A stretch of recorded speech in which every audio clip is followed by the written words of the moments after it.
وعلى آله وصحبه ومن تبعهم بإحسان إلى يوم الدين. رب اشرح لي صدري ويسر لي أمري واحلل من لساني yafqahu qawli. Yang saya hormati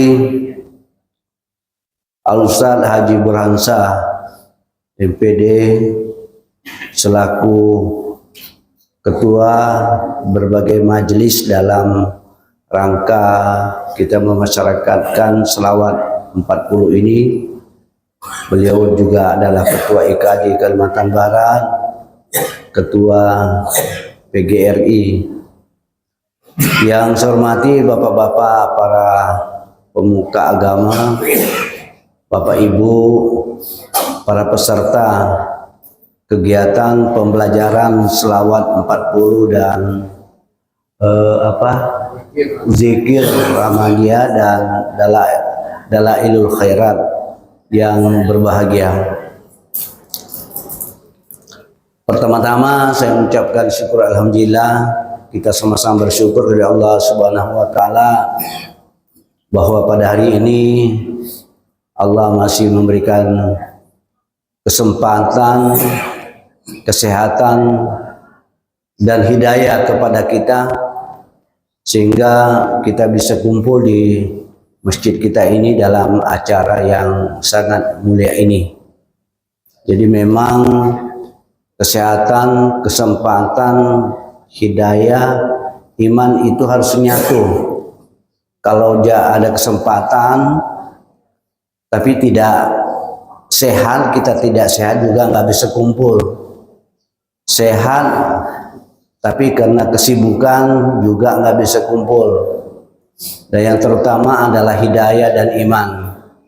Itulah insya Allah yang menggerakkan kita untuk salah satunya menghadiri acara kita pada hari ini. Sedianya Pak Ustadz Burhansyah kemarin itu minta saya datang ke acara ini, tapi berhubung ada acara yang bersamaan, saya mohon maaf tidak bisa hadir. Rupanya acara untuk saya digeser kepada hari ini, yaitu hari Ahad. Maka alhamdulillah kita bisa bermuajah pada hari ini.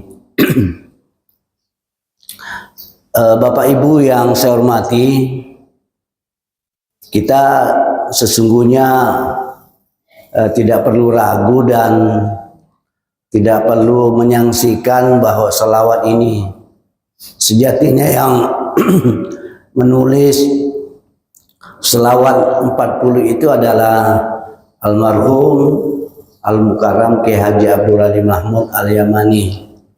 Dan inilah yang menulis selawat 40 yang turun-temurun kita amalkan dalam kehidupan kita sehari-hari. Beliau ini adalah Ketua Majelis Ulama Indonesia pertama Kalimantan Barat.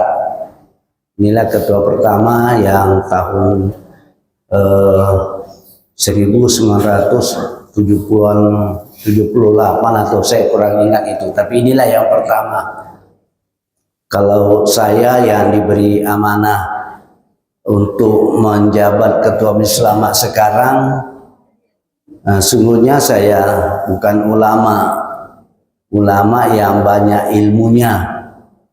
Saya hanya mengartikan bahwa saya ulama itu adalah orang usia lanjut masih aktif. Jadi saya memang usia sudah lanjut, alhamdulillah, tapi masih diberikan kesehatan oleh Allah Subhanahu wa taala sehingga saya masih tetap bisa aktif. Bapak Ibu yang saya hormati, ketika kita bicara tentang selawat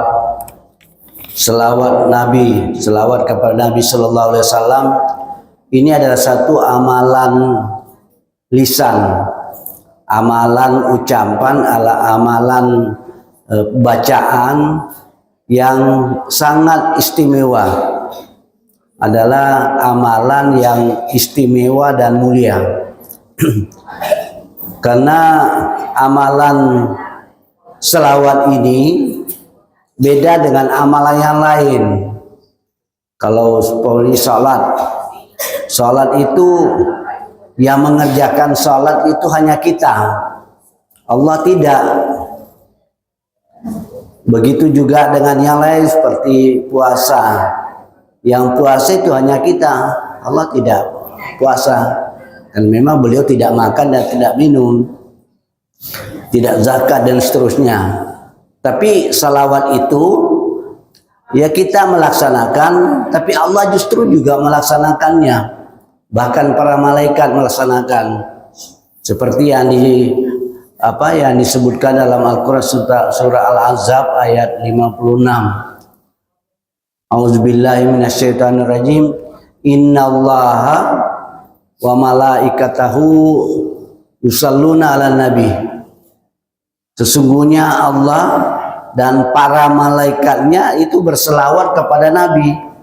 Jadi Allah berselawat kepada Nabi, malaikat berselawat kepada Nabi.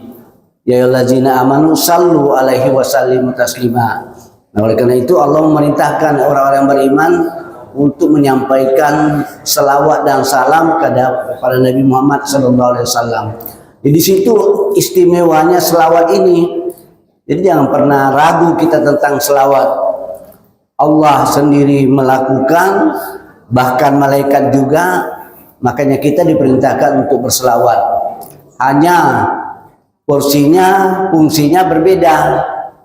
Kalau Allah berselawat, itu artinya Allah memberikan rahmat kepada Muhammad sallallahu alaihi wasallam. Jadi Allah berselawat kepada Nabi, maka Allah berarti memberikan rahmat kepada Nabi Muhammad sallallahu alaihi wasallam. Nah, sementara malaikat berselawat, artinya malaikat itu memohon ampunan kepada